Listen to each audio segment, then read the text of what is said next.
प्यारे साथियों नमस्कार, स्वागत, आभार, अभिनंदन आप सभी का हमारे इस प्यारे से online learning platform, online learning app Vidyakul पर। गुड मॉर्निंग, शुभ प्रभात आप सभी का। जल्दी जल्दी जुड़ जाइए। प्रणाम, आभार, अभिनंदन। Good morning, good morning. कैसे हो, कैसे हो, कैसे हो राज, कैसे हो बाबू, कैसे हो मुस्कान, कैसे हो स्वीटी, कैसे हो सभी लोग, कैसे हो? बढ़िया। सुधीर कैसे हो? बढ़िया बढ़िया बढ़िया। कश्यप बढ़िया बढ़िया।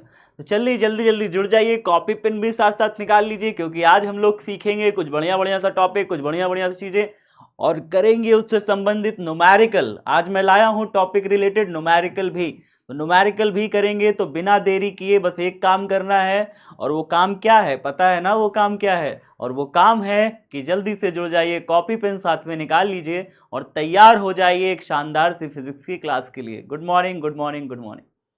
जल्दी जल्दी जुड़ जाइए, जल्दी जल्दी जल्दी जल्दी जल्दी जल्दी। बारिश हो रही है क्या? एक लड़का लिख रहा है बारिश हो रही है। चलिए कोई नहीं, बारिश हो रही है, आप आराम से बढ़िए घर में बैठिए और कॉपी पेन निकाल के साथ साथ पढ़ते चलिए, ठीक है? चलिए, तो लेक्चर नंबर 4 है, देखते हैं आज क्या क्या है। चलो पिछली क्लास का रिवीजन कर लेते हैं। आप सभी तैयार हो पिछली क्लास का रिवीजन करने के लिए? रिवीजन हम लोगों को ये करना है कि हम लोगों ने कल पढ़ा था कि अगर फैराडे के पहले नियम में हमने क्या पढ़ा था? फैराडे के प्रथम नियम में हमने क्या पढ़ा था बताइए?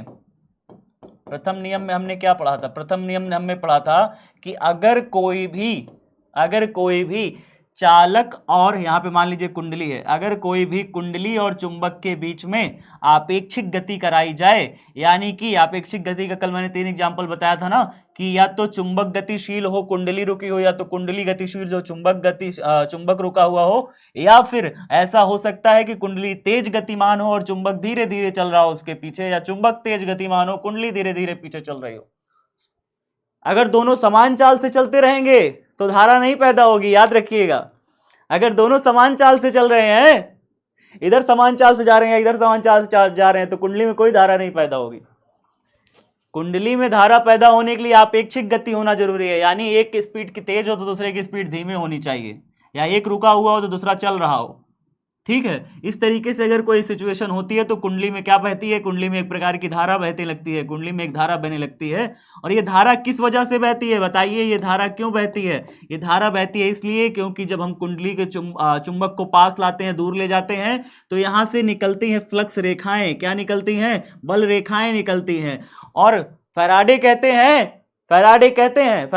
हैं कि जब हम इसके पास ले आते हैं तो ज्यादा बल रेखा गुजरती है, दूर ले जाते हैं तो कम बल रेखा गुजरती है। इस प्रकार से फ्लक्स में परिवर्तन होता है, यानी बल रेखाओं की संख्या में परिवर्तन होता है, जिसके कारण कुंडली के सिरों के बीच में एक वैद्युत बल उत्पन्न हो जाता है, वैद्युत वाहक बल उत्पन्न हो जाता है कुंडली के सिरों के बीच में, जिसके कारण कुंडली में एक प्रकार की धारा प्रवाहित होती है, और उस धारा को कहते हैं प्रेरित धारा। क्या कहते हैं उस धारा को? प्रेरित धारा। और ये प्रेरित धारा किसकी वजह से बहती है? ये प्रेरित धारा बहती है क्योंकि कुंडली के सिरों पर एक प्रेरित विद्युत वाहक बल उत्पन्न हो जाता है। और ये प्रेरित विद्युत वाहक बल क्यों उत्पन्न होता है बताइए? इसलिए उत्पन्न होता है क्योंकि कुंडली और चुंबक के बीच में आपेक्षिक गति हो रही है और फ्लक्स में परिवर्तन हो रहा है। बात समझ में आ गया सबको?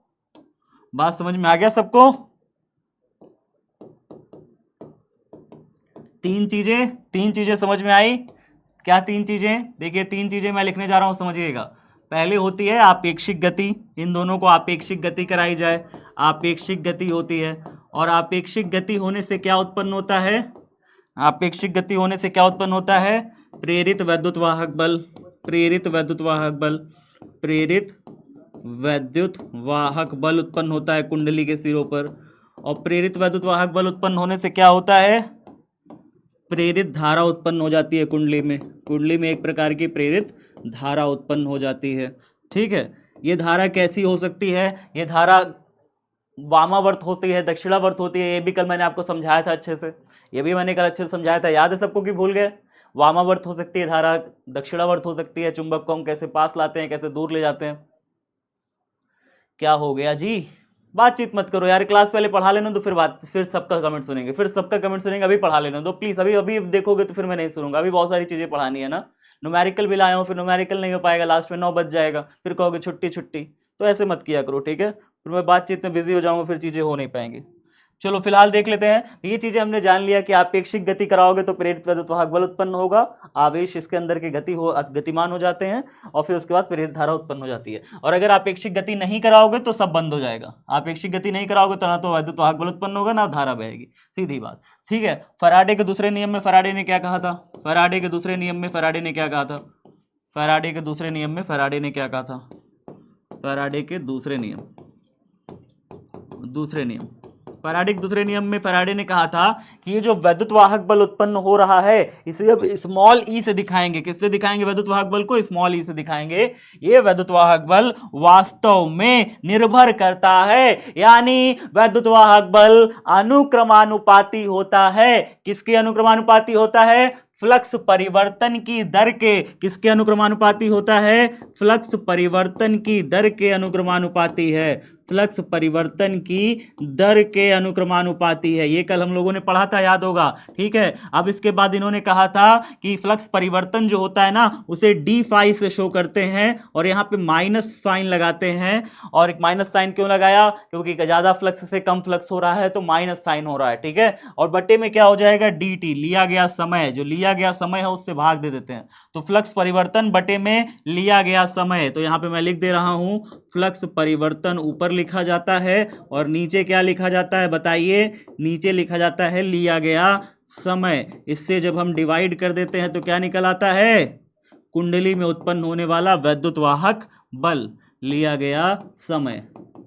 कुंडली में उत्पन्न होने वाला वैद्युत वाहक बल उत्पन्न हो जाता है, ई उत्पन्न हो जाता है। ठीक है, अच्छा, ई जब हम इसको बराबर करते हैं तो यहाँ पे आता है के कांस्टेंट आता है माइनस डी फाई अपॉन में डी टी, इस तरीके से लिखा जाएगा। और फिर उसके बाद हम क्या करते हैं कि के का मान सारी राशियों में 1 होता है। जब के का मान 1 हो जाएगा तो फिर हम ई बराबर लिखते हैं। ई बराबर बस लिखेंगे माइनस का डी फाई अपॉन में डी टी। और कल हमने ये भी लिखा था कि जो माइनस साइन है वो क्या शो करता है? माइनस साइन क्या शो करता है? माइनस साइन शो करता है प्यारे बच्चों कि जो भी वैद्युत वाहक बल उत्पन्न होगा वो वास्तव में फ्लक्स के होने वाले परिवर्तन का विरोध करेगा। फ्लक्स में होने वाले परिवर्तन का विरोध करता है प्रेरित वैद्युत वाहक बल। प्रेरित वैद्युत वाहक बल जो उत्पन्न हो रहा है, अपने आप जो वैद्युत वाहक बल उत्पन्न हो रहा है, वास्तव में फ्लक्स में होने वाले परिवर्तन का विरोध करता है। और कैसे करता है विरोध? कैसे करता है विरोध? बताओ कैसे करता है विरोध? इस प्रकार से करता है कि जब हम नॉर्थ पोल को पास में ले आते हैं तो कुंडली बना लेगी खुद नॉर्थ पोल और उसको दूर भगाने का प्रयास करेगी। मतलब पास लाओगे तो दूर भगाने का प्रयास करेगी और दूर खींचोगे तो पास लाने का प्रयास करेगी। नॉर्थ पोल को दूर ले जाओगे साउथ पोल बना के पास लाने का प्रयास करेगी। तो ये क्या कर रही है? विरोध ही नहीं कर रही। फ्लक्स में होने वाले परिवर्तन का क्या कर रही है? विरोध कर रही है। पास ला रहे हैं तो पास आने का विरोध, दूर ले जा रहे हैं तो दूर जाने का विरोध। तो ये विरोध की जो भावना है इसी की यहाँ पे कहा गया है कि डी फाई क्या है? फ्लक्स में होने वाला परिवर्तन। फ्लक्स में होने वाले परिवर्तन का विरोध करता है जो वैद्युत वाहक बल उत्पन्न हो रहा है कुंडली में। कुंडली में उत्पन्न होने वाला वैद्युत वाहक बल, ये दोनों एक दूसरे के अपोजिट हैं, इसलिए यहाँ पे माइनस साइन लगा हुआ है। ई जो उत्पन्न हो रहा है डी फाई के अपोजिट है, इसलिए यहाँ पे माइनस साइन लगा है। यहाँ ऋणात्मक चिन्ह क्या शो करता है कि फ्लक्स में होने वाला परिवर्तन प्रेरित वैद्युत वाहक बल का विरोध करता है। कल ये लाइन लिखाई थी, कल यहां तक हमने कराया था, बताइए कल यहां तक कराया था, जल्दी बताइए।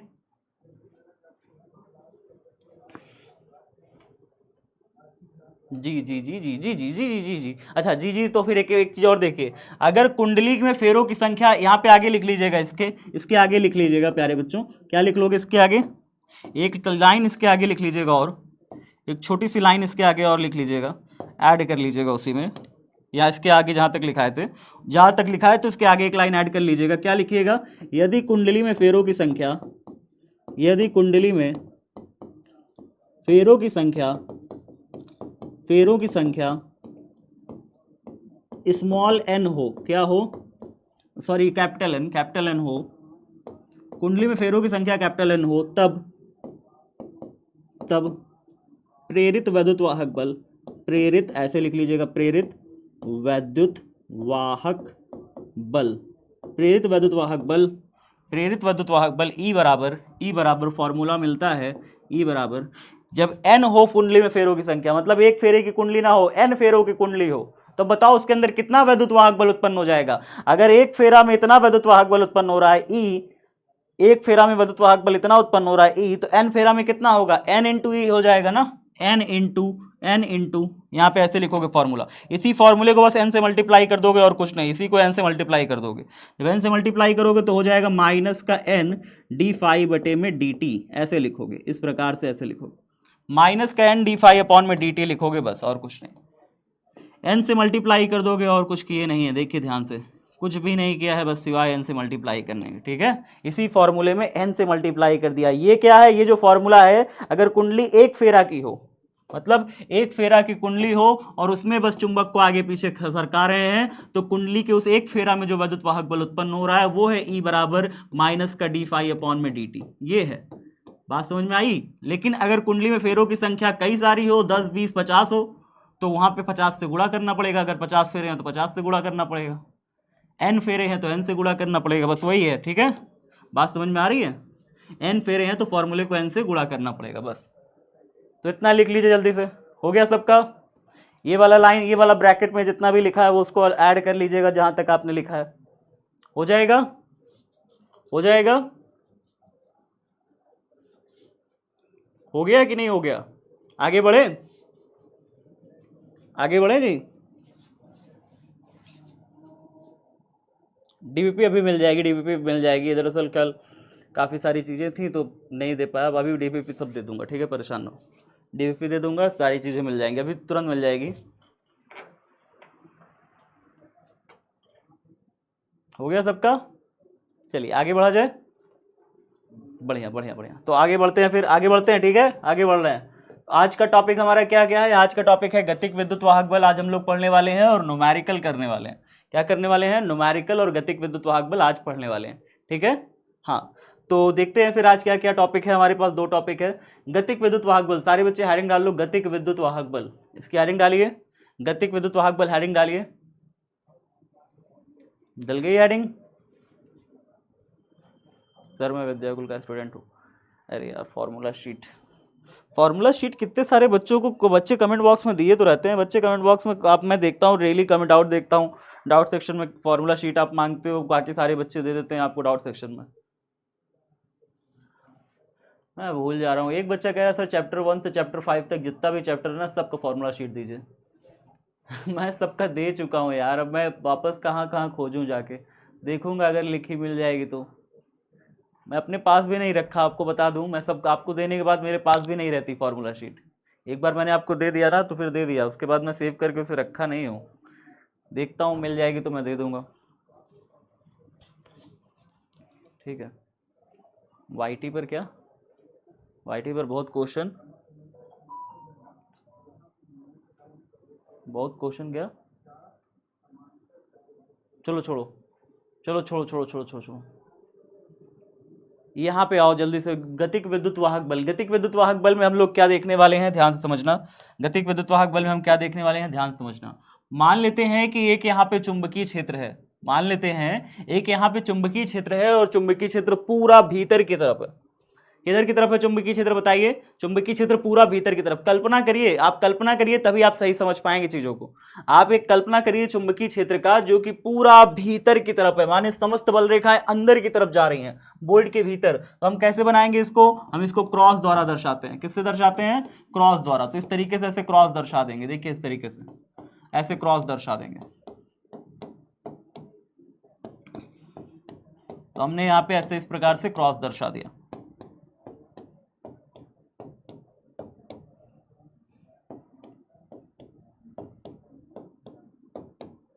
ठीक है। तो यहाँ पे क्या दर्शाया जा रहा है कि चुंबकीय क्षेत्र पूरा बोर्ड के भीतर की तरफ है, यानी समस्त बल रेखाएं बोर्ड के अंदर जा रही हैं। मतलब नॉर्थ पोल कहीं यहाँ पे होगा, साउथ पोल कहीं बोर्ड के अंदर होगा। इस प्रकार से आप देख पा रहे हो कि चुंबकीय बल रेखाएं पूरा बोर्ड के अंदर है। अब अगर इस चुंबकीय क्षेत्र में कोई मेरे पास, अगर मेरे पास एक क्षण हो, क्या हो, एक चालक क्षण हो, क्या हो, एक चालक क्षण। तो मैं यहाँ पे एक चालक क्षण बना दे रहा हूं, इस तरीके से एक चालक क्षण बना दे रहा हूं। मैंने क्या बना दिया, एक चालक क्षण बना दिया। व्हाट इज दिस, यह है क्या, चालक क्षण है। तो हमने यहाँ पे एक चालक क्षण बना दिया। चालक क्षण को थोड़ा सा कलर कर दिया जाए, क्या कहते हो, चालक क्षण को कलर कर दिया जाए, जवाब होगा यस सर, कर दिया जाए। तो ये हमने चालक क्षण को कलर कर दिया, ठीक है। तो हमने बना दी एक चालक क्षण। 1 जुलाई से पढ़कर कैसे टॉप करें ये सब जो दुनिया भर की कहानी आपको बताई जाती है ना कि 1 जुलाई से पढ़ के कैसे टॉप करें, ऐसे करें वैसे करें, ये सब क्यों सुनाई जाती हैं कहानियाँ, और अलग अलग चैनल वाले ये क्यों सुनाते हैं ये कहानियाँ आपको, ये सब चीज़ मैं आपको भी बताऊंगा, सब चीज़ बताऊंगा, परेशान ना हो, ठीक है। मैं देख रहा हूँ आजकल बहुत सारे चैनल वाले दिखा रहे हैं कि 1 जुलाई से पढ़ के कैसे टॉप करें। ये तो क्या शुरू से जो बच्चे पढ़ रहे थे सब पागल हैं? शुरू से जो बच्चे फरवरी से पढ़ रहे हैं क्या वो सब पागल हैं? तो ये बताओ, कह रहा है 1 जुलाई से पढ़ के कैसे टॉप करें। बेवकूफ़ बनाने का सब तरीका है, अभी बताएंगे, इसके बारे में बात करेंगे, लेकिन फिलहाल पढ़ लो, थोड़ा सा दिमाग लगा लो, इधर इधर दिमाग लगा लो। यहाँ पे थोड़ा मैं क्या समझा रहा हूँ, मैं आपको बस ये समझा रहा हूँ कि यहाँ पे एक चुंबकीय क्षेत्र है जो कि बोर्ड के अंदर गया है, उसमें एक चालक क्षण इस प्रकार से रखी है। चालक जब शब्द सुनते हो तो इसका मतलब क्या समझ में आता है, पहले बताओ। जब भी हम चालक शब्द सुनते हैं, चालक क्षण शब्द सुनते हैं, तो इसका मतलब क्या समझ में आता है? चालक क्षण का मतलब कि एक क्षण होगी जो चालक से बनी होगी, यानी लोहा की बनी होगी, चांदी की बनी होगी, तांबा की बनी होगी, इसकी बनी हुई होगी क्षण। ठीक है, जब चालक क्षण सुनते हो तो समझ में आ गया ना, अब दिमाग में क्या आना चाहिए? लोहा की बनी होगी क्षण। ये जो क्षण देख रहे हो आप, या तो लोहा की बनी होगी, या तो चांदी की बनी होगी, या तांबा की बनी होगी, ठीक है, मतलब चालक की बनी होगी। इसके अलावा चालक क्षण की खासियत क्या होती है? क्या होती है खासियत? इसके अंदर होते हैं मुक्त इलेक्ट्रॉन। क्या होते हैं चालक क्षण में? इसके अंदर चालक क्षण में क्या होते हैं? मुक्त इलेक्ट्रॉन होते हैं। ये बात आपको पता है, चालक क्षण में मुक्त इलेक्ट्रॉन होते हैं, फ्री इलेक्ट्रॉन्स होते हैं। फ्री इलेक्ट्रॉन का कंसेप्ट पता है कि नहीं सब बच्चों को? जल्दी बताइए, फ्री इलेक्ट्रॉन का कंसेप्ट पता है ना सब बच्चों को, क्या होता है? सबको पता है मुक्त इलेक्ट्रॉन क्या होते हैं?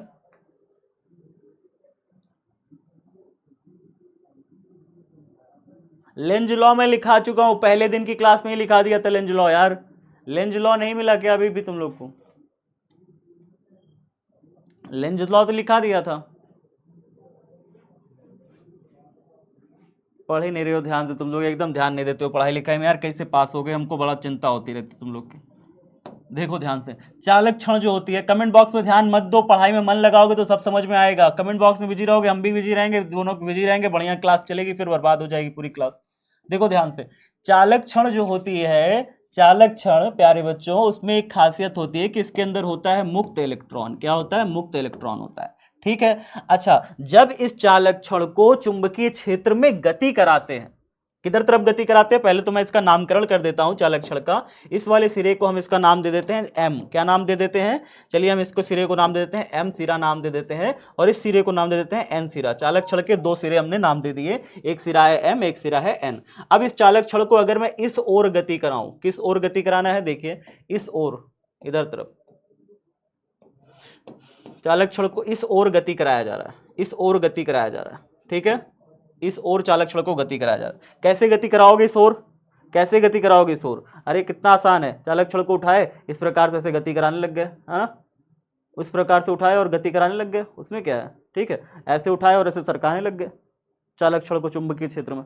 तो जब चालक क्षण को चुंबकीय क्षेत्र में गति कराया जाता है तो क्या होगा? किधर तरफ गति कराया जा रहा है? ये बायां है कि दायां? तो आप कहोगे सर दाईं ओर गति कराया जा रहा है। चालक क्षण को किधर गति कराया जा रहा है? दाईं ओर गति कराया जा रहा है, और मैं लिख दे रहा हूं किस वेग से गति कराया जा रहा है? वी वेग से गति कराया जा रहा है। जब चालक क्षण को दाईं ओर वी वेग से बी चुंबकीय क्षेत्र में, चुंबकीय क्षेत्र यहां पे कितना है? बी है, बी चुंबकीय क्षेत्र में गति कराया जाता है, तो क्या होगा? इसके अंदर चालक क्षण में दो प्रकार के आवेश होते हैं। आपको पता है चालक क्षण में दो प्रकार के, क्या सिर्फ एक ही प्रकार का मुक्त इलेक्ट्रॉन पाया जाएगा?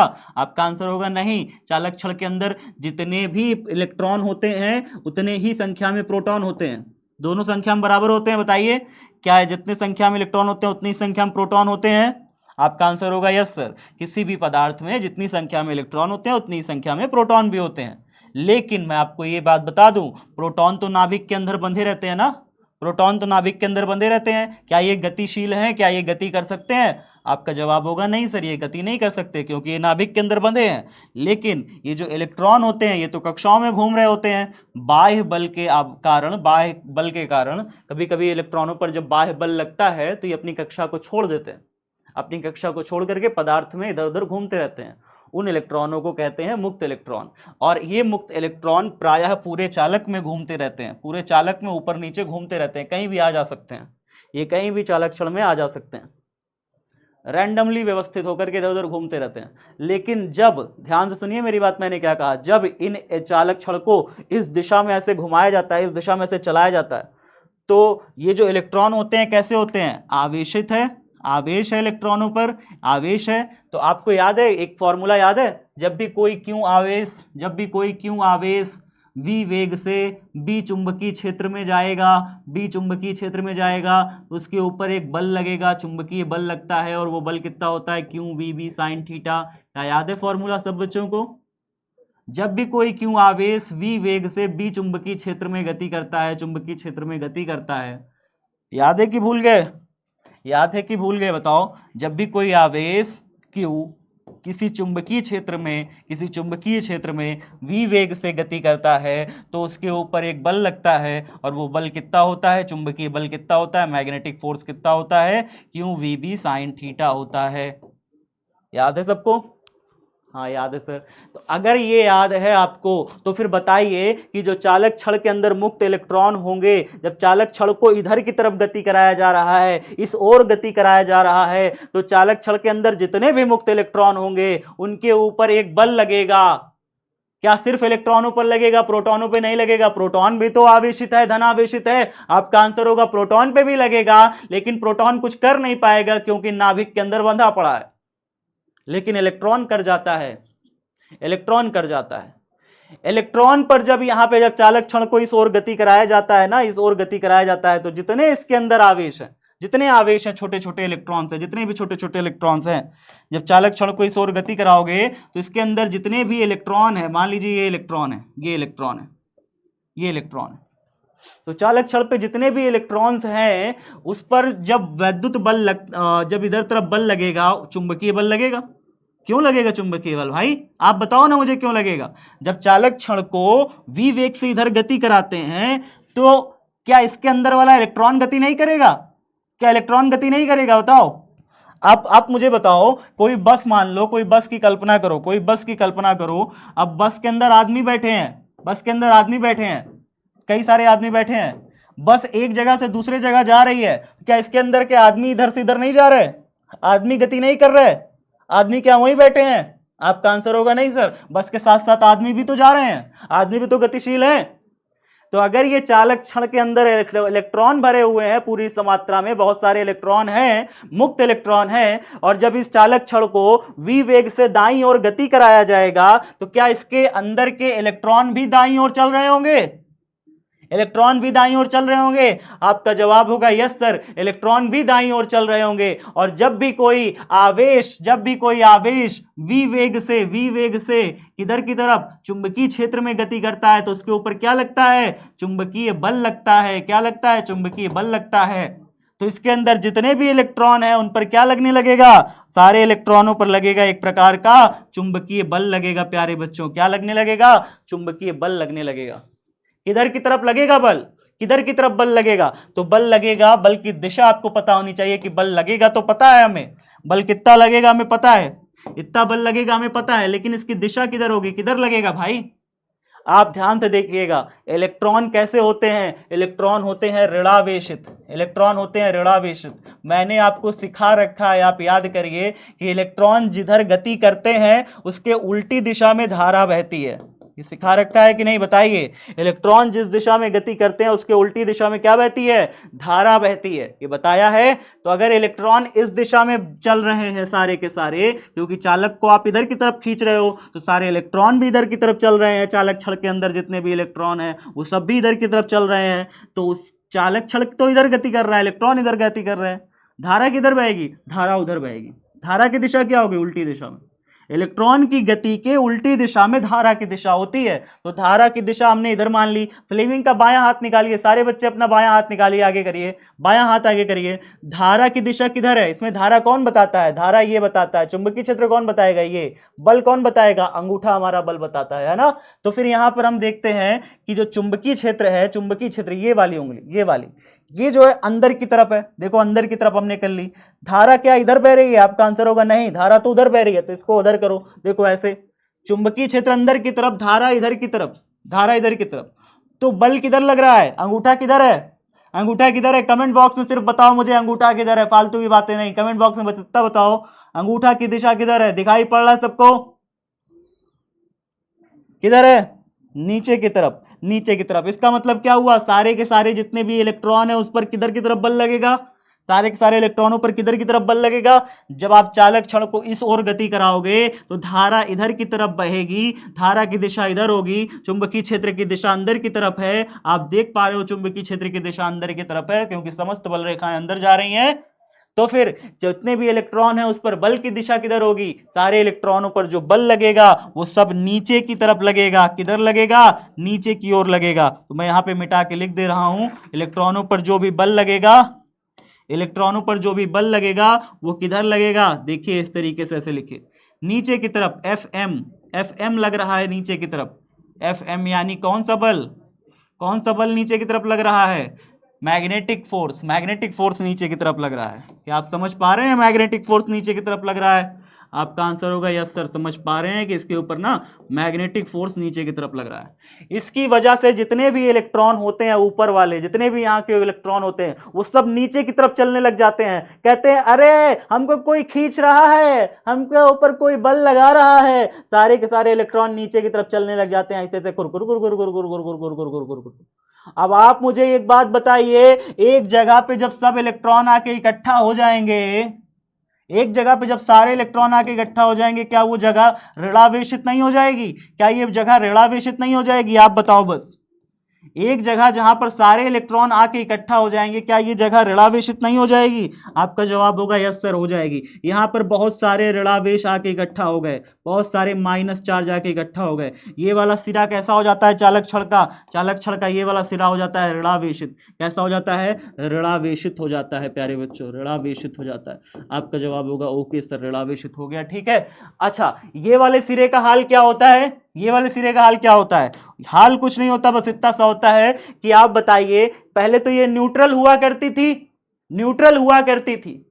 अब यहां से सारे इलेक्ट्रॉन्स नीचे चले गए तो बचा कौन है, वहां पे बचा कौन है, सिर्फ धनावेश बचा हुआ है यहाँ पे। तो ये वाली क्षण कैसी हो जाती है, छड़ का ये वाला सिरा कैसा हो जाता है, छड़ का ये वाला सिरा धनावेशित हो जाता है। छड़ का ऊपर वाला सिरा कैसा हो जाता है प्यारे बच्चों, धनावेशित हो जाता है। छड़ का ऊपर वाला सिरा कैसा हो जाता है, धनावेशित हो जाता है।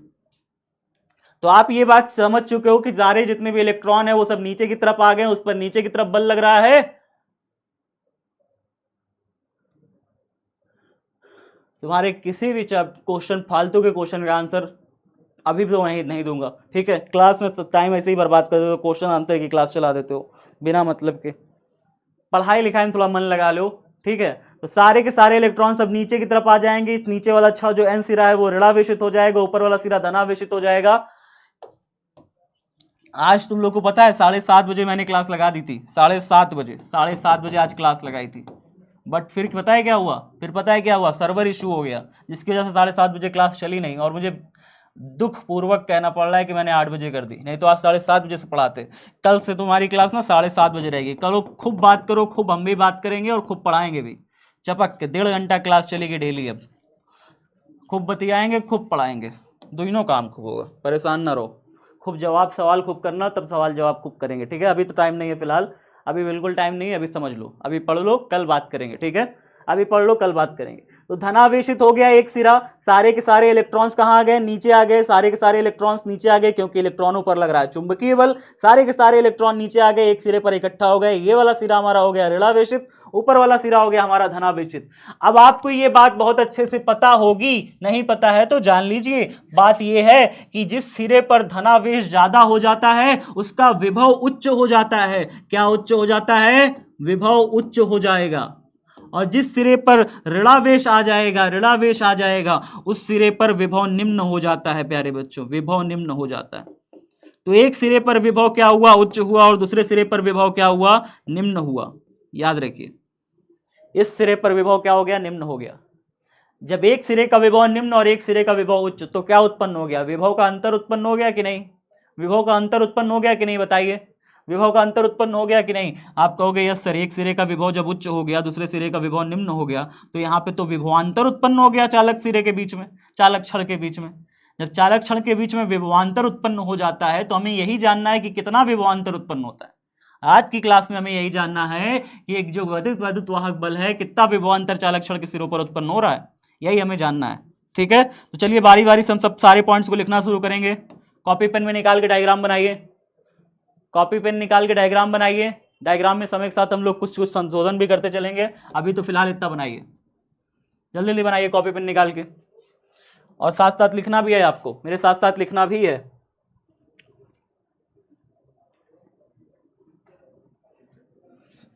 माना, इसको हम पॉइंट वाइज लिखवाना चाहते थे आपको, तो मैंने पॉइंट वाइज पूरा नोट बनाया है, तो पॉइंट लिखेंगे, पॉइंट लिखते चलेंगे, ठीक है, पॉइंट लिखते चलेंगे। पहला पॉइंट लिखिए, पॉइंट वाइज मैं सोच रहा था इसको लिखाने का, सोच रहा हूँ, चलिए एक ऐसे पॉइंट बना देते हैं इस तरीके से, ठीक है।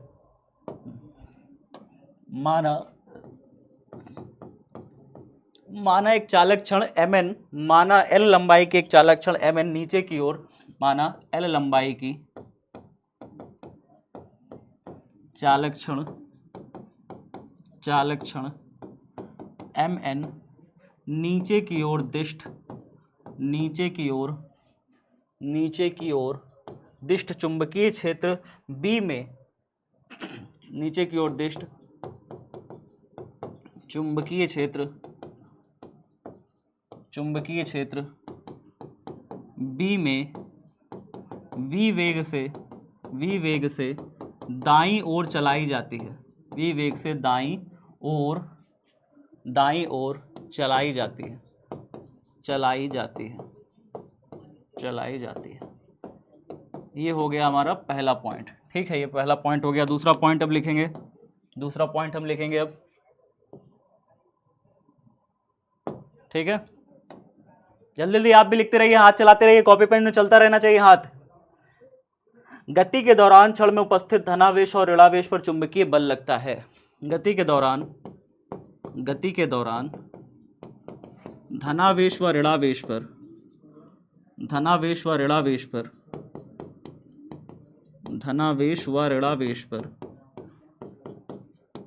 जल्दी जल्दी हाथ चलता रहना चाहिए, रुकना नहीं चाहिए किसी भी बच्चे का हाथ, ठीक है। जल्दी जल्दी काम करते रहिए ताकि पन्ना पलटना पड़ जाए तो पलट भी दें।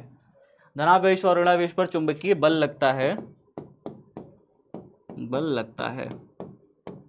खड़ी पाई। नेक्स्ट देखिए तीसरा पॉइंट लिखते हैं। चूंकि धनावेश स्थिर होते हैं तो क्षण के ऋणावेशों पर फ्लेमिंग के बाएं हाथ के नियमानुसार, चूंकि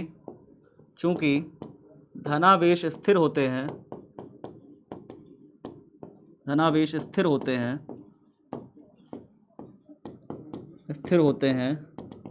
तो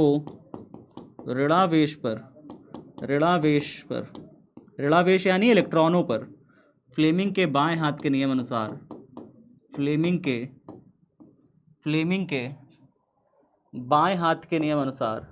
बाएं हाथ के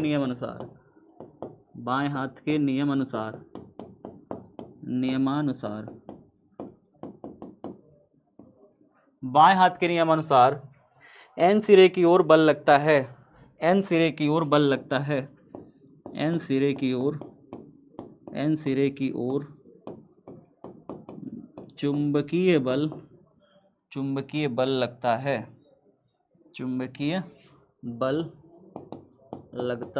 जल्दी जल्दी लिख रहे हो कि नहीं लिख रहे हो, बताओ जल्दी से, लिख रहे हो कि नहीं लिख रहे? सब लोग लिख रहे हो, कोई टाइम तो नहीं बर्बाद कर रहा?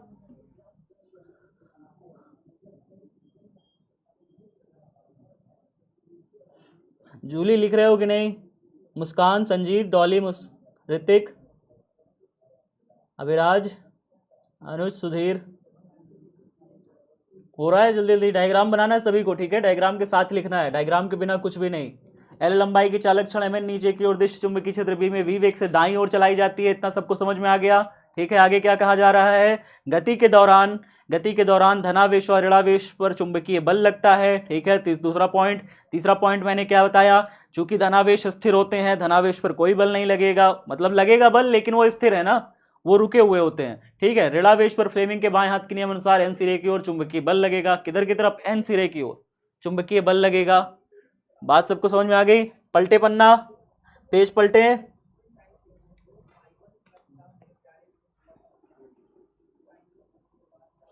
पलटे, हो गया सबका? चलिए हो गया, नेक्स्ट देखते हैं।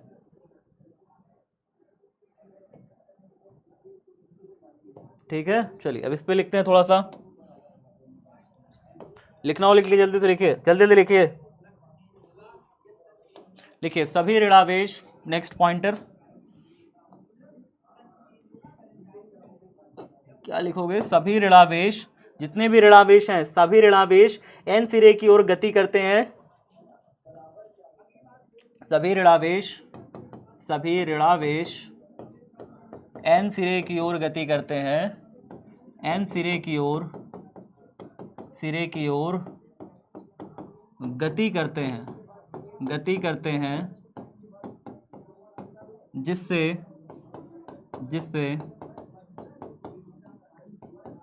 n सिरा ऋणावेशित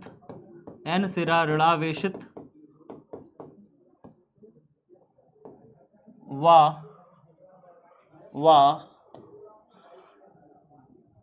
ऋणावेश के अभाव में m सिरा धनावेशित हो जाता है। m सिरा कैसा हो जाता है? धनावेशित हो जाता है। तो एक सिरा इसका कैसा हो जाता है? ऋणावेशित हो जाता है, और एक सिरा कैसा हो जाता है? धनावेशित हो जाता है। बात समझ में आया क्या हुआ? चूंकि धनावेश स्थिर होते हैं, धनावेश तो गति कर नहीं सकते, नाभिक में रुके रहते हैं। ऋणावेश पर फ्लेमिंग के बाएं हाथ के नियम अनुसार n सिरे की ओर चुंबकीय बल लगेगा। आपने फ्लेमिंग के बाएं हाथ का नियम अभी देखा। धारा की दिशा किधर होगी? सारे के सारे इलेक्ट्रॉन इस दिशा में मूव कर रहे हैं, गति कर रहे हैं, क्योंकि चालक छड़ के अंदर बैठे हैं, तो चालक छड़ इधर गति कर रही है, तो इलेक्ट्रॉन भी इधर की तरफ गति करेगा, तो धारा पीछे की तरफ गति करेगी, धारा की दिशा पीछे की तरफ होगी। फ्लेमिंग के बाएं हाथ के नियम अनुसार चुंबकीय क्षेत्र अंदर की तरफ है, तो बल इस पर नीचे की तरफ, सारे इलेक्ट्रॉन नीचे की तरफ आने लगते हैं। इलेक्ट्रॉनों पर फ्लेमिंग के बाएं हाथ के नियम अनुसार n सिरे की ओर चुंबकीय बल लगता है। यह बात समझ में आ गई सबको? सर अब नींद आ रही है बहुत, उठने का मन नहीं। अरे सो जाओ यार, कोई दिक्कत नहीं, सो जाओ, बिल्कुल सो जाओ। चलो आगे देखते हैं। यहां पे देखिए सभी ऋणावेश n सिरे की ओर गति करते हैं, जिससे n सिरा क्या हो जाता है? ऋणावेशित, व ऋणावेश के अभाव में m सिरा धनावेशित हो जाता है। ठीक है, इस प्रकार छड़ के सिरे mn के बीच एक विभवांतर स्थापित हो जाता है। इस प्रकार छड़ के mn सिरे के बीच में क्या स्थापित हो जाएगा? एक विभवांतर स्थापित हो जाएगा, ये याद रखिएगा। इस प्रकार छड़ के mn सिरे के बीच में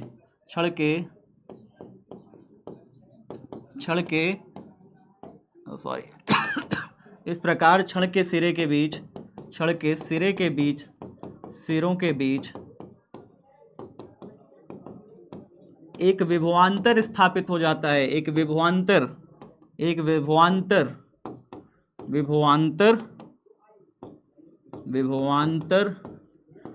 उत्पन्न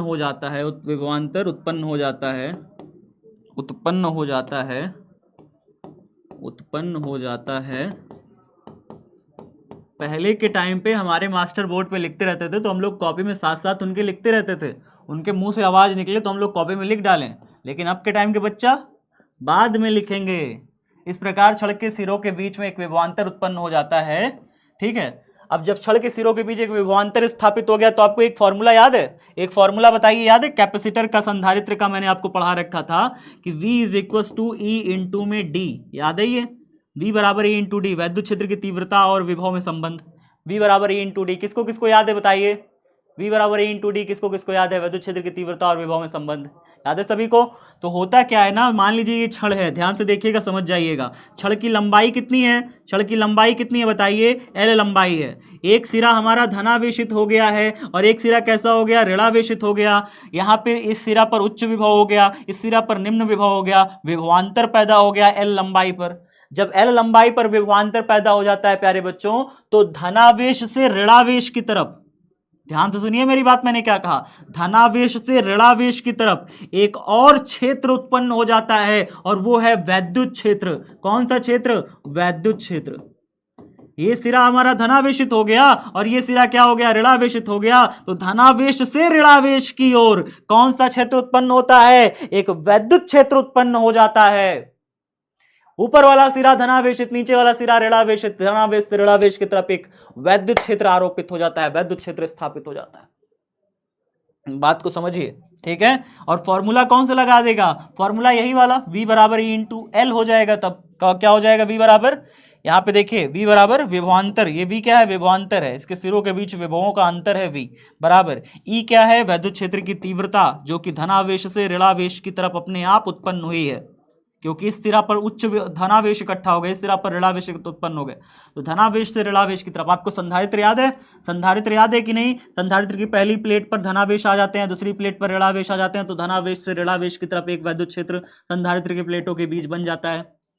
संधारित्र के प्लेटों के बीच का अगर विभवांतर V है और प्लेटों के बीच की दूरी को अगर हम d मानते थे, तो फॉर्मूला लगता था V बराबर E इंटू डी। याद है ये फॉर्मूला, उसी फॉर्मूले से अगर यहाँ पर प्लेटों के बीच का मतलब इस सिरे जो हमारी छड़ है इसके ये पॉजिटिव सिरा हो, ये नेगेटिव सिरा हो, तो पॉजिटिव से नेगेटिव की तरफ एक वैद्युत क्षेत्र स्थापित E हो जाता है। और यहाँ पे जब फॉर्मूला लगता है ना, तो वैद्युत क्षेत्र तो E लग गया है, वैद्युत क्षेत्र E आरोपित हो गया, तो यहाँ से V हमें तो मिल गया है ना, ये सिरा धनावेशित हो गया बहुत ज्यादा, ये सिरा ऋणावेशित हो गया बहुत ज्यादा, विभवांतर पैदा हो गया V, तो वैद्युत क्षेत्र स्थापित हो गया E। और लंबाई चालक छड़ की कितनी है, चालक छड़ की लंबाई यहाँ पे L है, तो E इंटू एल स्थापित लिखेंगे। चालक छड़ की लंबाई हमने ली है L, तो यहाँ पे V बराबर E इंटू एल लेंगे, ठीक है। याद रखिएगा इस चीज को कि चालक छड़ के बीच में जो विभवांतर स्थापित होगा वो होगा V बराबर E इंटू में L, ठीक है। चलिए इस चीज को याद रखते हैं, अभी हम इसको लिखेंगे भी। तो क्या लिखा है हमने, इस प्रकार चालक छड़, इस प्रकार छड़ के सिरों के बीच एक विभवांतर उत्पन्न हो जाता है, जिसके कारण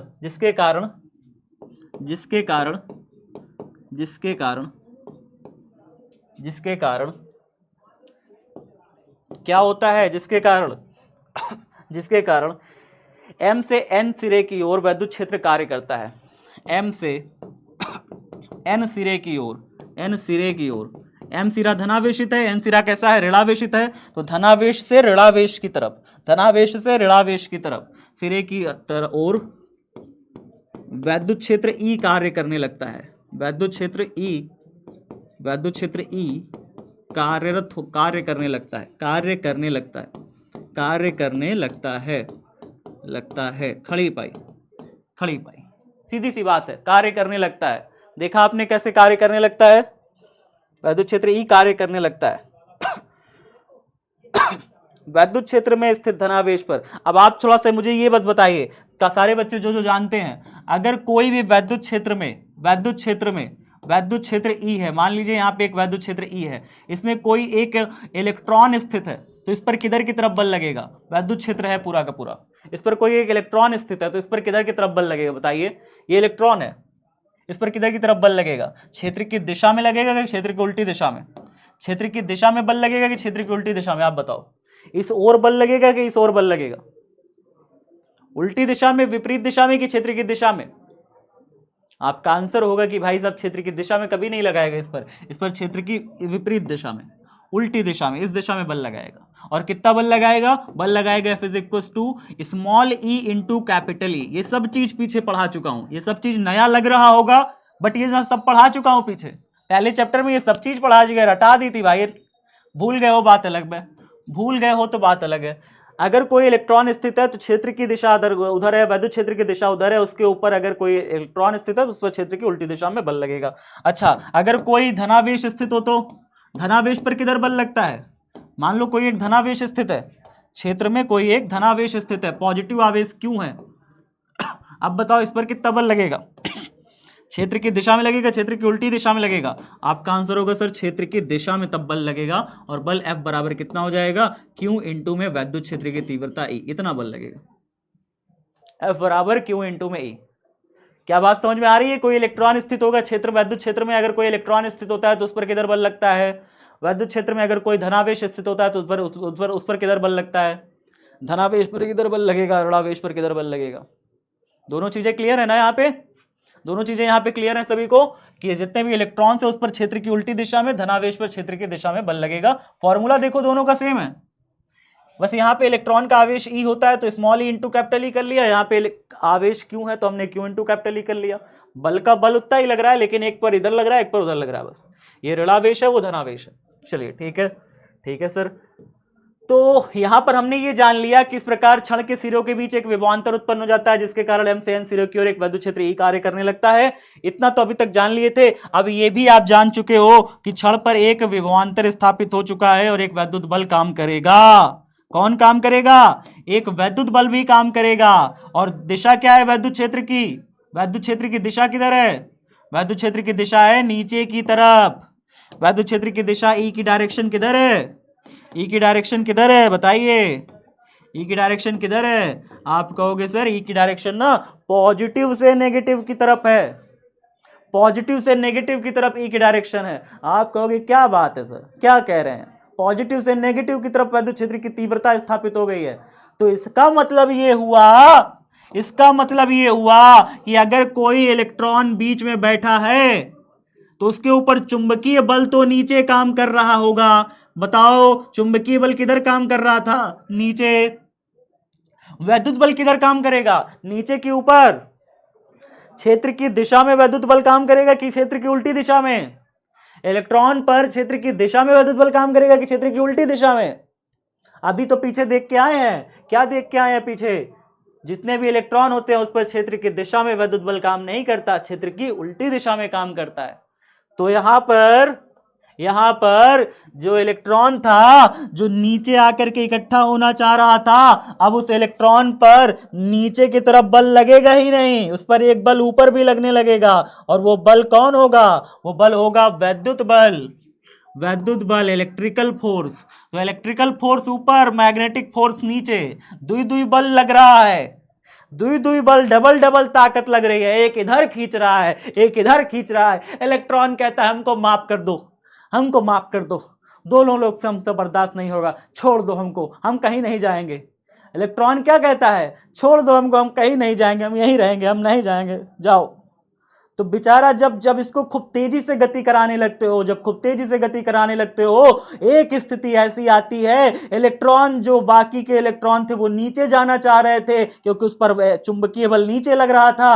अब वो नीचे नहीं जाएंगे। क्यों नहीं जाएंगे? क्योंकि उस पर ऊपर की तरफ एक वैद्युत बल भी काम करने लगा। तो चुंबकीय बल भी काम कर रहा है, वैद्युत बल भी काम कर रहा है, दोनों संतुलन में आ जाते हैं। एक स्थिति ऐसी आती है तो जितने भी धनावेश ऋणावेश होते हैं वो सब अपनी स्थिति पर रुके रह जाते हैं, कहीं नहीं जाते। फिर कहते हैं कि भाई बस बहुत हुआ, हमको शांति से रहने दो, छोड़ दो। तो इलेक्ट्रॉन और प्रोटॉन क्या होते हैं? वहीं पर स्थिर रह जाते हैं, ऊपर नहीं जाते, नीचे नहीं जाते, दोनों संतुलन में आ जाते हैं बल। एक स्थिति बाद दोनों बल संतुलन में हो जाते हैं। जितना चुंबकीय बल काम करता है उतना ही वैद्युत बल काम करता है। इलेक्ट्रॉनों पर जितना वैद्युत बल उतना ही चुंबकीय बल काम करता है। तो क्या लिखा हमने अभी तक? देखिए अभी तक हमने क्या लिखा? अभी तक हमने क्या लिखा? हमने लिखा इस प्रकार क्षण के सिरों के बीच विभवांतर स्थापित हो जाता है, जिसके कारण एन सिरे की ओर एक वैद्युत क्षेत्र कार्य करता है। वैद्युत क्षेत्र में स्थित धनावेश व ऋणावेश पर वैद्युत बल कार्य करता है। लिखिए अब आगे लाइन। वैद्युत क्षेत्र में स्थित धनावेश और ऋणावेश पर, वैद्युत क्षेत्र में स्थित धनावेश और ऋणावेश पर एक वैद्युत बल कार्य करता है। क्या लिखिएगा? वैद्युत क्षेत्र में स्थित, वैद्युत क्षेत्र में स्थित धनावेश व ऋणावेश पर, धनावेश व ऋणावेश पर, ऋणावेश पर वैद्युत बल कार्य करता है। वैद्युत बल कार्य करता है, कार्य करता है। ठीक है, वैद्युत क्षेत्र में स्थित धनावेश और ऋणावेश पर वैद्युत बल कार्य करता है। यह चुंबकीय बल के विपरीत और बराबर होता है। यह चुंबकीय बल के, यह चुंबकीय बल के विपरीत व बराबर होता है। विपरीत व बराबर होता है, बराबर होता है। खड़ी पाई। लिख रहे हो सब लोग कि नहीं लिख रहे भाई? मुझे हाथ चलता दिख नहीं रहा है किसी का यहां से। इससे प्रत्येक आवेश पर परिणामी बल शून्य हो जाता है। इससे प्रत्येक आवेश पर परिणामी बल शून्य हो जाता है। इससे प्रत्येक आवेश पर, प्रत्येक आवेश पर, आवेश पर परिणामी बल शून्य हो जाता है। परिणामी बल शून्य हो जाता है, शून्य हो जाता है, शून्य हो जाता है व आवेशों का प्रवाह रुक जाता है। आवेशों का प्रवाह रुक जाता है, रुक जाता है। खड़ी पाई, जल्दी से इसे लिखिए, जल्दी जल्दी फटाफट, बहुत तेजी से। 1 2 3 हो गया सबका? हो गया? ये क्वेश्चन लॉन्ग में आया है क्या? नहीं, ये क्वेश्चन वास्तव में इससे न्यूमेरिकल बनते हैं। ये एक छोटा सा प्रैक्टिकल समझ के करो, ठीक है? इससे हाँ ये आ सकता है, मैं आपको किससे कैसे क्वेश्चन बनेगा मैं वो आपको बता देता हूं। इससे क्वेश्चन इस प्रकार से बनेगा कि जब भी किसी चालक छड़ को चुंबकीय क्षेत्र में गति कराया जाता है तो चालक छड़ के सिरों के बीच उत्पन्न विभवांतर की गणना करें या विभवांतर का व्यंजक स्थापित करें। ऐसे करके क्वेश्चन बन सकता है, ठीक है? अगर क्वेश्चन बनेगा तो ऐसे करके क्वेश्चन बन सकता है, ठीक है? चलिए, तो लिख लिया सभी बच्चों ने? वैद्युत क्षेत्र में स्थित धनावेश और ऋणावेश पर बल वैद्युत बल कार्य करता है या चुंबकीय बल के विपरीत और बराबर होता है, जिससे प्रत्येक आवेश पर परिणामी बल शून्य हो जाता है, वो आवेशों का प्रवाह रुक जाता है। अब आवेश कहीं नहीं जाएंगे। देखो यहाँ पे, ये देखो यहाँ पे जितना भी इलेक्ट्रॉन होता है वैद्युत बल ऊपर की तरफ काम करने लगेगा, क्योंकि वैद्युत क्षेत्र ऊपर से नीचे की तरफ स्थापित हो गया है। अभी मैं इसको फिर से एक बार समझा दूंगा, पहले इतना बताओ समझ में आ गया? इतना बताओ सबको समझ में आ गया? एक बार फिर से समझा दे रहे हैं, एक बार फिर से रिपीट कर रहा हूं, ध्यान से सुनिएगा प्यारे बच्चों। रिपीट कर रहा हूं, ध्यान से सुनिए। रिपीट कर रहा हूं, ध्यान से सुनिए। ठीक है, रिपीट कर रहा हूं, ध्यान से सुनिए। सारी चीजें फिर से रिपीट कर रहा हूं, ध्यान से सुनिएगा। एक चालक क्षण है जिसका सिरा है mn। जब चालक क्षण को, इसकी लंबाई चालक क्षण की l लंबाई है, चालक क्षण की लंबाई l है। अब इस चालक क्षण को जब चुंबकीय क्षेत्र में गति कराया जाता है, चुंबकीय क्षेत्र कैसा है? बोर्ड के अंदर की तरफ है, पूरा बोर्ड के अंदर की तरफ चुंबकीय क्षेत्र है। जब इस चुंबकीय क्षेत्र में चालक क्षण को v वेग से, किस तरफ? v वेग से दाईं ओर गति कराया जा रहा है, किधर तरफ? दाईं ओर गति कराया जाता है।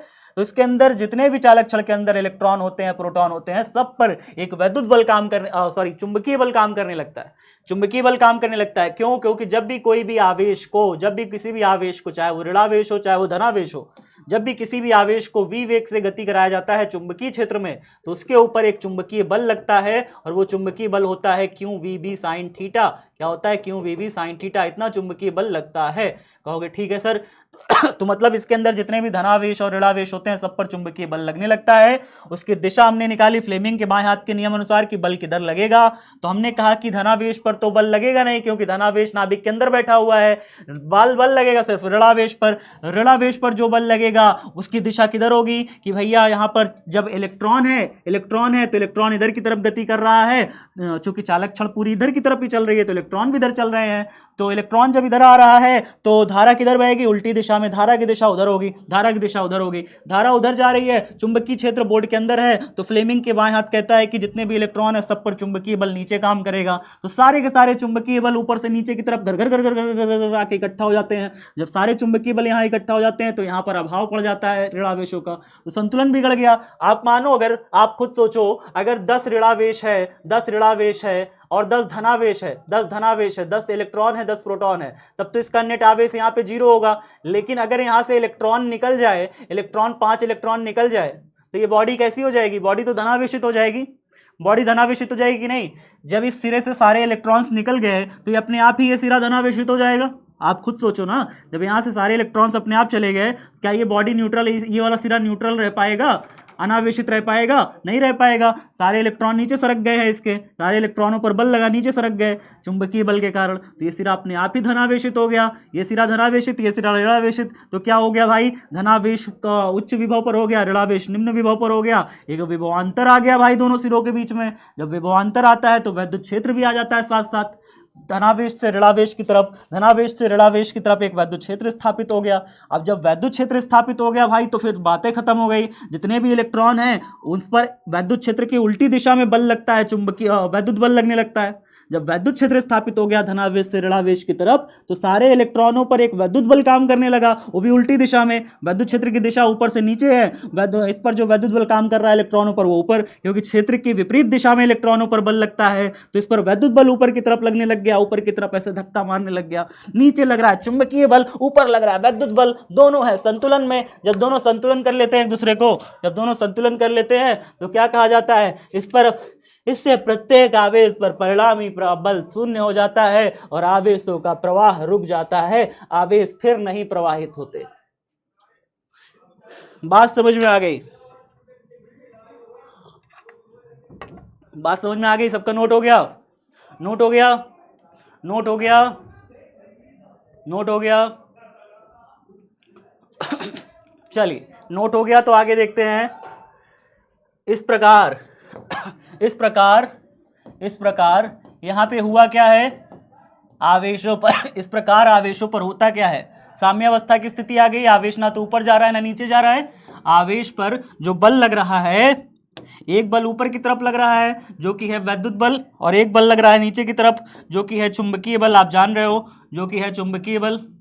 एक बल ऊपर लग रहा है वैद्युत बल, और एक बल लग रहा है नीचे की तरफ जो कि है चुंबकीय बल।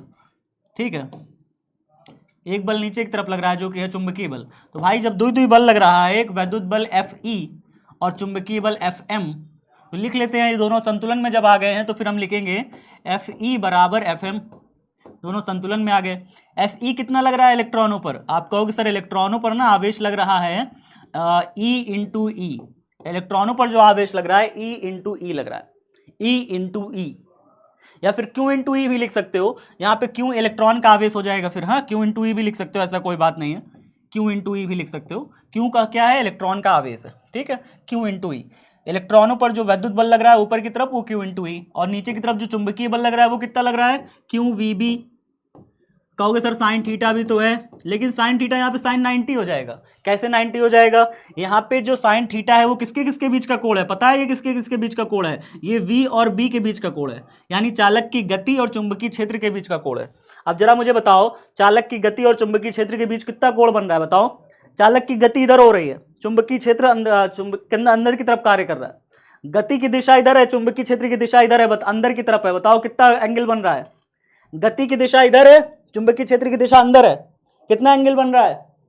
कितना एंगल बन रहा है? चुंबकीय क्षेत्र अंदर की तरफ है, गति की दिशा इधर है। कितना एंगल बना? 90 डिग्री।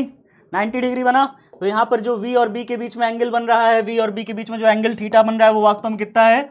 90 डिग्री है। इस स्थिति में जब 90 डिग्री है तो फिर हम साइन 90 रखेंगे। साइन 90 का वैल्यू बताओ कितना होता है? साइन 90 का वैल्यू बताओ कितना होता है? 1 होता है। तो 1 से गुणा करेंगे तो इतना ही रह जाएगा, इतना ही रह जाएगा। बताओ, अब पता चला क्यों मैंने साइन थीटा हटाया? क्योंकि साइन 90 हो गया और साइन 90 का वैल्यू 1 होता है। 1 से मल्टीप्लाई करेंगे तो वही रह जाएगा। ठीक है सर। अच्छा, Q से Q दोनों साइड कट जाएगा, Q से Q दोनों साइड निपट जाएगा। तो क्या बचेगा हमारे पास? हमारे पास शेष जो बचेगा वो बचेगा बस E बराबर V इंटू में B। ये बचेगा। परंतु परंतु परंतु यहाँ पे लिखेगा V इज इक्वल टू, आपने अभी पढ़ा E इंटू एल होता है। तो यहां से अगर आप देखेंगे तो E बराबर कितना हो जाएगा? E बराबर हो जाएगा V अपॉन में एल। याद है ना विभवांतर बराबर, ये फॉर्मूला अभी मैंने बताया था। याद है विभवांतर का फॉर्मूला बताया था अभी पीछे, अभी जस्ट पीछे बताया था विभवांतर का ये फॉर्मूला। V बराबर E इंटू एल होता है। V बराबर E इंटू डी से E बराबर यहाँ से निकालोगे तो V अपॉन में एल। एल इधर गुणा में, इधर आएगा तो भागे में आ जाएगा। E की जगह रखिए, E की जगह जब ये रखोगे V अपॉन में एल रखोगे बराबर V इंटू में B, तो यहाँ से L भागे में उधर जाएगा गुणा हो जाएगा। V बराबर L भागे में उधर जाएगा गुणा हो जाएगा। तो ये बन जाएगा कुछ इस तरीके से BVL, इस तरीके से ऐसे बन जाएगा प्यारे बच्चों। ठीक है, इस तरीके से बन जाएगा फॉर्मूला। बात समझ में आ रही है? फॉर्मूला कैसे बना है? फॉर्मूला कैसे बना है फिर से देखिए, इसको मिटा दे रहा हूं। ये समझ में आया था? वैद्युत बल काम करेगा जब वैद्युत क्षेत्र में कोई इलेक्ट्रॉन स्थित होता है तो क्षेत्र की उल्टी दिशा में बल लगता है, और जब कोई धनावेश स्थित होता है क्षेत्र में तो क्षेत्र की दिशा में बल लगता है। जिधर क्षेत्र होता है उधर तरफ बल लगता है। बल का formula F is equal to Q into E ही होता है। तो यहाँ पे आप इतनी बात समझ चुके हो। क्या बात समझ चुके हो? देख लो आप। अब देख लो क्या बात समझ चुके हो। सारी बातें हमने यहाँ पे लिख दी है और यहाँ पे मैंने समझा दी। जो वैद्युत बल लगा है Q इंटू ई बल लगा है। Q यहाँ पे इलेक्ट्रॉन का आवेश है, इलेक्ट्रॉन का आवेश Q आप रख देना। ठीक है। जो चुंबकीय बल लग रहा है वो Q VB लग रहा है, Q VB लग रहा है। साइन थीटा साइन 90 हो गया है। Q से Q कट गया, E बराबर V इंटू बी बचा। फिर मैंने कहा कि आपने वैद्युत क्षेत्र की तीव्रता और विभवांतर में संबंध पढ़ा है। V बराबर E इंटू डी। डी की जगह हमने L रखा क्योंकि चालक छड़ की लंबाई L थी, है ना। तो यहाँ पे V बराबर E इंटू एल। अब E बराबर निकालोगे यहाँ से तो V अपॉन में L हो गया। E की जगह रखा V अपॉन में L बराबर V इंटू में B। V बराबर निकालोगे स्मॉल l भागे में उधर जाएगा गुणा हो जाएगा, BVL बन गया। इस तरीके से बन गया। बताइए समझ में आ गया सबको? आ गया सबको समझ में?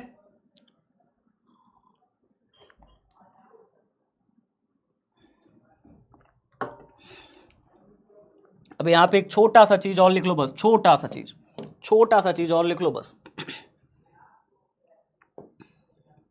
अब ये मत कहना सर छोटा सी चीज के लिए इतना बड़ा ब्रैकेट कहे बना दिया, कोई ये तो नहीं कहना चाह रहा सर छोटा सी चीज के लिए इतना बड़ा ब्रैकेट क्यों बना दिया। छोटा कर देते हैं यार, क्या दिक्कत है, छोटा सा चीज है ना।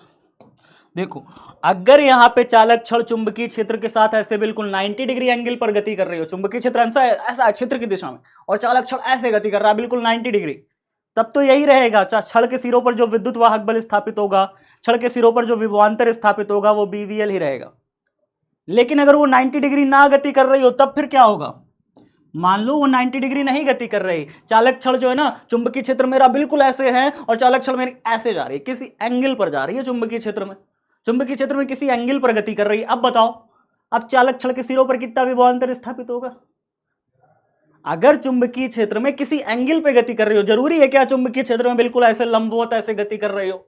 चालक क्षण अभी तो हमने यही माना ना, अभी तो हमने यही माना कि चुंबकीय क्षेत्र में बिल्कुल ऐसे लंबवत गति कर रही है, ऐसे बिल्कुल सीधा ऐसे जा रही है, जबकि चुंबकीय क्षेत्र बिल्कुल बोर्ड के अंदर है, चुंबकीय क्षेत्र ऐसे जा रहा है और मैं ऐसे ऐसे गति कर रहा हूं, ऐसे ऐसे गति कर रहा हूं, चुंबकीय क्षेत्र बिल्कुल इधर की दिशा में।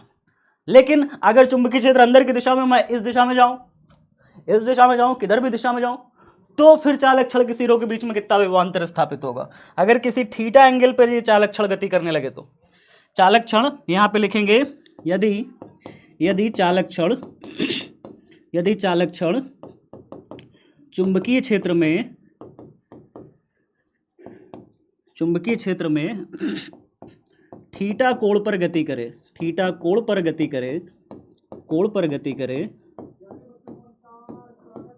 तो उत्पन्न वैद्युत वाहक बल कितना होगा, उत्पन्न वैद्युत वाहक बल कितना उत्पन्न होगा बताइए। उत्पन्न वैद्युत वाहक बल BVL साइन थीटा, फॉर्मूला लग जाएगा यहाँ पे, छोटा सा फॉर्मूला लग जाएगा, क्या लगेगा, V बराबर, सॉरी कैपिटल V रहेगा, ये कैपिटल V, ये स्मॉल v, अंतर समझ में आता चाहिए, विभवांतर है, ये वेग है, ये विभवांतर है, ये वेग है भाई, तो कैपिटल V बराबर BVL साइन थीटा, ये हो जाएगा। याद रखिएगा ये चीज, भूलिएगा नहीं, बात समझ में आ रहा है, बात को समझ रहे हैं, ये मत भूलिएगा कि अगर थीटा एंगल पे गति करे तो उसके ऊपर जो विभवांतर स्थापित होगा ना वो BVL साइन थीटा लगेगा। चलिए हो गया सबका इतना, तो न्यूमेरिकल करा जाए, 2-3 ठो न्यूमेरिकल लाए हैं बढ़िया बढ़िया, उसको निपटा दिया जाए। एक तो बढ़िया सा न्यूमेरिकल देखिए, ये है इसी फॉर्मूला पे बेस्ड न्यूमेरिकल, देखिए जल्दी से कैसे करा जाएगा, सॉल्व हल, यहाँ पे चले हल करें, तो हल देखिए जल्दी से कैसे होगा। 0 मीटर लंबाई की चालक क्षण 10 मीटर प्रति सेकंड के वेग से 0.002 टेस्ला तीव्रता के चुंबकीय क्षेत्र के लंबवत गुजरती है, 90 डिग्री एंगल, यहाँ तो कोई थीटा बन नहीं रहा।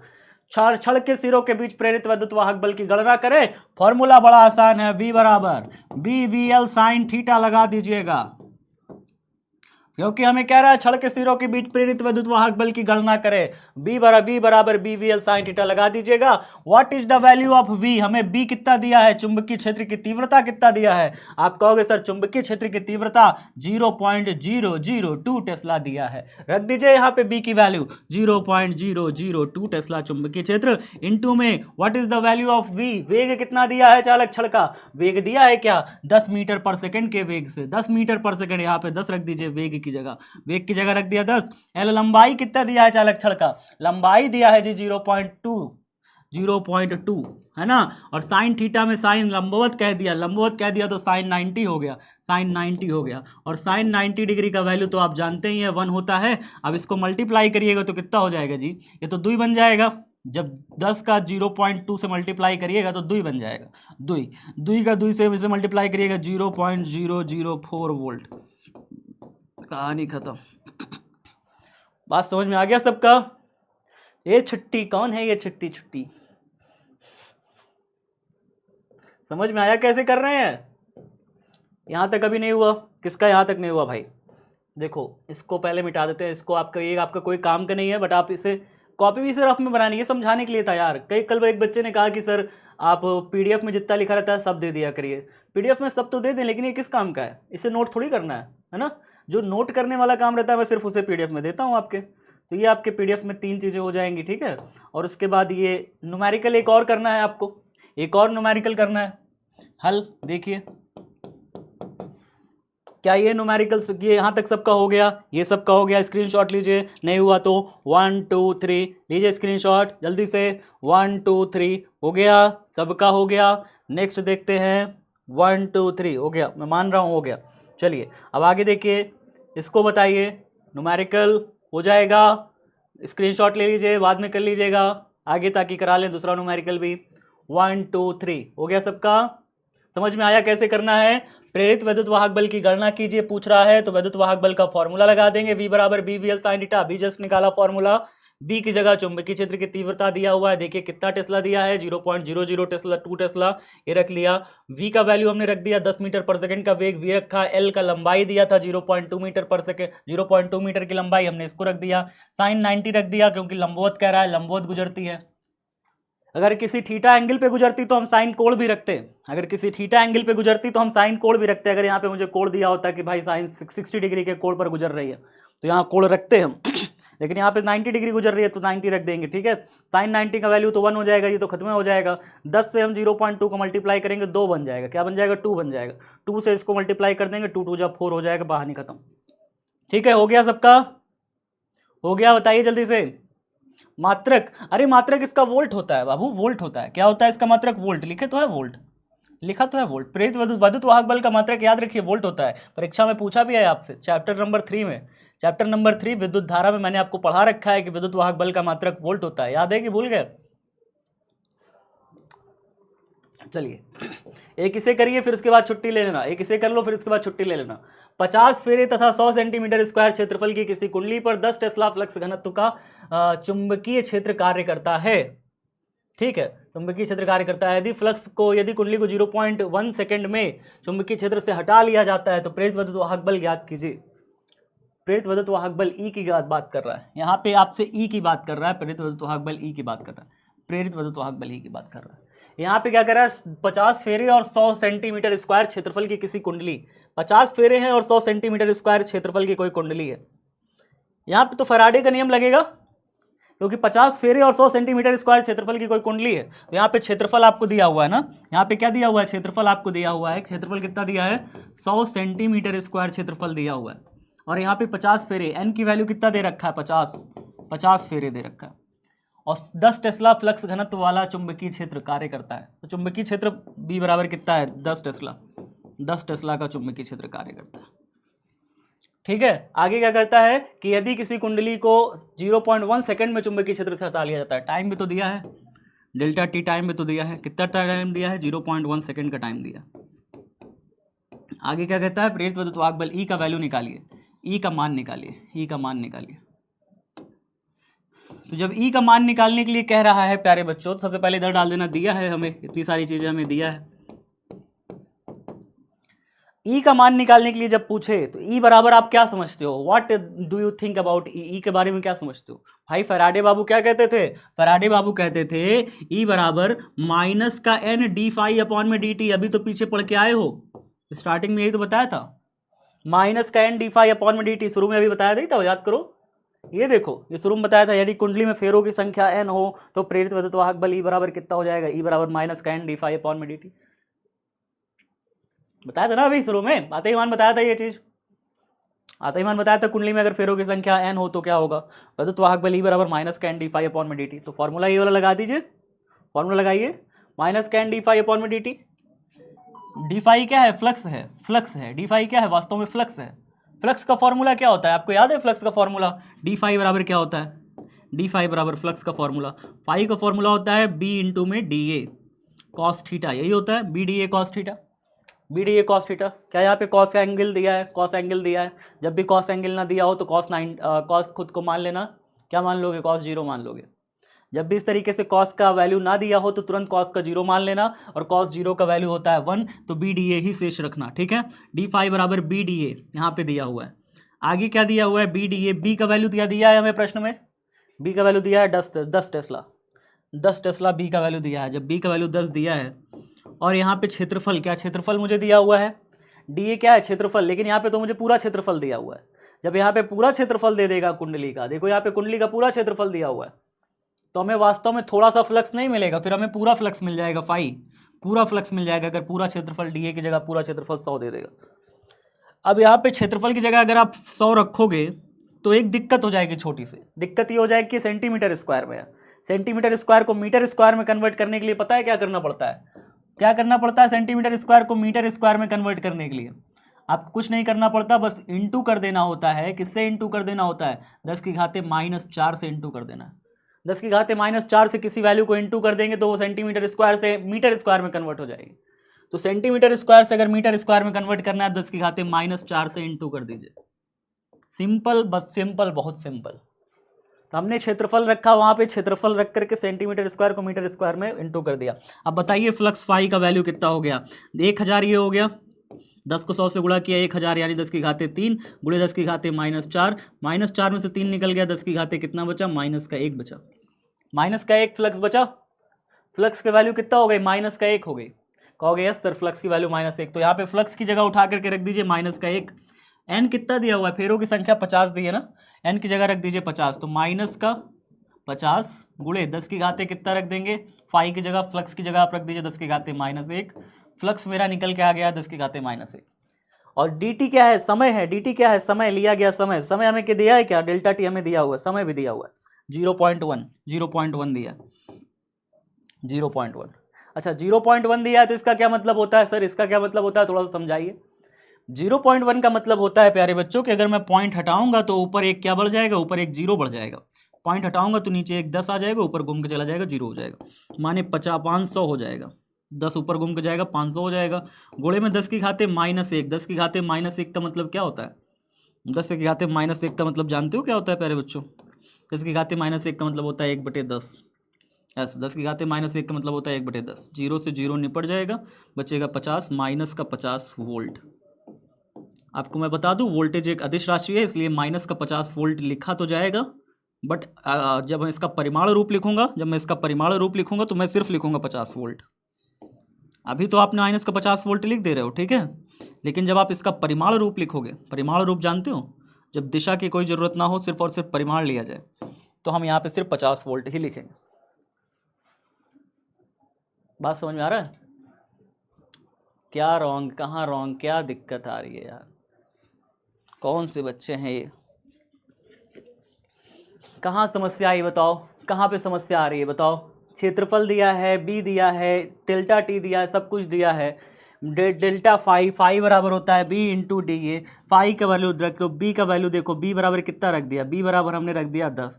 बी चुंबकीय क्षेत्र की तीव्रता है ना, तो हमने यहाँ पे 10 कितना दिया है चुंबकीय क्षेत्र की तीव्रता, 10 टेस्ला फ्लक्स घनत्व दिया है चुंबकीय क्षेत्र की तीव्रता, है ना। तो यहाँ पे 10 टेस्ला दिया है, तो हमने यहाँ पे रख दिया ना 10 रख तो दिया, ठीक है। और उसके बाद हमने क्या किया, हमने कहा कि भाई चुंबकीय क्षेत्र की तीव्रता अगर आप इतना रख दे रहे हो तो बी का वैल्यू तो 10 हो गया, और डी ए क्षेत्रफल कितना दिया हुआ है, क्षेत्रफल दिया हुआ है 100 सेंटीमीटर स्क्वायर। सेंटीमीटर स्क्वायर को मीटर स्क्वायर में कन्वर्ट करने के लिए 10 की घाते -4 से इंटू करते हैं, मैंने आपको बता दिया, ठीक है। सेंटीमीटर स्क्वायर को मीटर स्क्वायर में कन्वर्ट करने के लिए 10 की घाते -4 से इंटू करते हैं। फिर हमने क्या किया, 10 की घाते 3 कर दिया, 10 की घाते -4, 3 में से -4 निकल गया, 10 की घाते -1 बचा। फाई फ्लक्स आ गया मेरे पास, जब मैंने डी फाई की जगह रख दिया, फ्लक्स की जगह -1 रख दिया, एन की जगह 50 रख दिया, फेरों की संख्या 50 रख दी। 0.1 सेकंड हमने समय की जगह 0.1 सेकंड, पॉइंट हटाया, नीचे 10 आ गया, 10 घूम करके ऊपर चला गया, 500 बन गया, 10 की घाते -1 1/10 हो गया, और फिर उसके बाद 0 से 0 काट दिया, 50 वोल्ट। सिंपल तो है, बताओ बताओ, आया समझ, आया समझ सबको।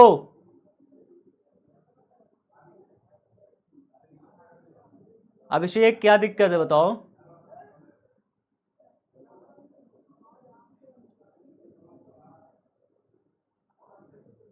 क्या दिक्कत आई अभिषेक,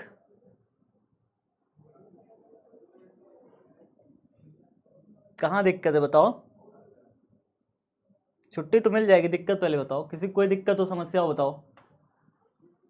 डाउट सेशन में मैं रिप्लाई सारे बच्चों को, देखो मैं डाउट सेशन दिन में 1 घंटा खोल करके अब इस समय बैठ पा रहा हूँ, ज़्यादा टाइम मैं नहीं दे पाता, 1 घंटा मैं डाउट सेशन में खोलता हूँ, जितने बच्चे का डाउट रहता है मैं सबका रिप्लाई एक साथ कर देता हूँ।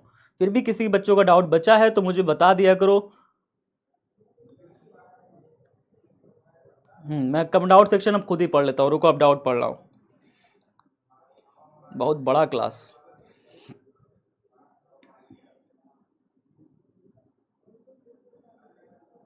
अंजलि डीपीपी अभी अपलोड हो जाएगी, ठीक है, अभी डीपीपी अपलोड कर दे रहा हूँ। हमारे टाइपिस्ट महोदय कल नहीं थे, डीपीपी वो लोग अपलोड नहीं कर पाए, अभी अपलोड कर दे रहा हूँ, ठीक है। मनीषा करिए फार्मूला शीट दे दो, फार्मूला शीट का बड़ा इशू आ रहा है यार। फार्मूला शीट चैप्टर 5 का फार्मूला शीट आज की क्लास में मैं अभी अपलोड कर दे रहा हूँ। आज की क्लास को मैं यही छोड़ता हूँ, चैप्टर 5 का फार्मूला शीट के साथ ये वाली क्लास अपलोड होगी, ठीक है। ये वाली क्लास चैप्टर 5 के साथ अपलोड होगी। एक न्यूमेरिकल मैं घर से आपको करने के लिए दे रहा हूँ, ये होमवर्क न्यूमेरिकल है। ये क्या है? होमवर्क न्यूमेरिकल है। आप सभी इसको दिमाग लगाइए, दिमाग के घोड़े दौड़ाइए और इससे सॉल्व करने का कोशिश करिएगा, ठीक है। होमवर्क न्यूमेरिकल कोशिश करिएगा इसे सॉल्व करने की, ठीक है। कुल कितना आवेश प्रवाहित होगा मुझे बताइएगा इसका कल आंसर। कल मैं इसे सॉल्व भी करवाऊंगा, कल क्लास में सॉल्व कराएंगे, ठीक है। 2 मिनट का रिवीजन, 2 मिनट का रिवीजन जो है आज करते हैं। सबसे पहले हम लोगों ने क्या पढ़ा? हम लोगों ने पढ़ा v = BVL, ये पढ़ा। ये तो तब होगा जब हमारा थीटा एंगल बना करके अगर गति करने, ये तो लंबवत है, जब लंबवत गति करे चुंबकीय क्षेत्र में तो ये फॉर्मूला लगेगा। लेकिन अगर थीटा एंगल गति बना के गति करे तो BVL sin थीटा लगेगा, ये हो जाएगा। और अगर हमारा प्रेरित विद्युत वाहक बल फैराडे के नियम अनुसार कुंडली में n फेरे हैं, कुंडली में n फेरे हैं और उसमें चुंबक को आगे पीछे सरका रहे हो, तो जो विद्युत वाहक बल स्थापित होगा कुंडली के सिरों के बीच में वो होगा E बराबर माइनस का n d फाई अपॉन में dt, अगर n फेरे हैं कुंडली के। तो ये सारी चीज़ें हम लोगों ने पढ़ी। आगे देखिए डीवीपी अभी सॉल्व कर लीजिएगा, मैं अभी सारी डीवीपी डाल दे रहा हूँ, आज की भी और कल की भी। रिवाइज करिए, चैप्टर 5 को रिवाइज करते रहिए। अगली का जो क्लास होगी ऊर्जा दृष्टि एक परिमाणात्मक अध्ययन, परिमाणात्मक अध्ययन, ये अगली क्लास होगी आपकी। मिलते हैं आप सभी से अगली कक्षा में, तब तक सब साथी अपना ख्याल रखिएगा। Bye bye, take care. Doubt का रिप्लाई आज मिलेगा पक्का, आज बैठता हूँ डाउट के रिप्लाई पे, सारा दिन डाउट का रिप्लाई देंगे, ठीक है। आज सारे बच्चों का डाउट का रिप्लाई वाला जो है कि सर नहीं मिल पा रहा है, आज सारे डाउट का रिप्लाई मिलेगा पक्का पक्का, प्रॉमिस, वादा। आज सारा दिन डाउट का रिप्लाई पक्का, ठीक है। बाय बाय, टेक केयर, ख्याल रखिएगा। जो भी डाउट हो डाउट में भेजिएगा, आज सारे दिन डाउट के बैठ कर रिप्लाई करेंगे।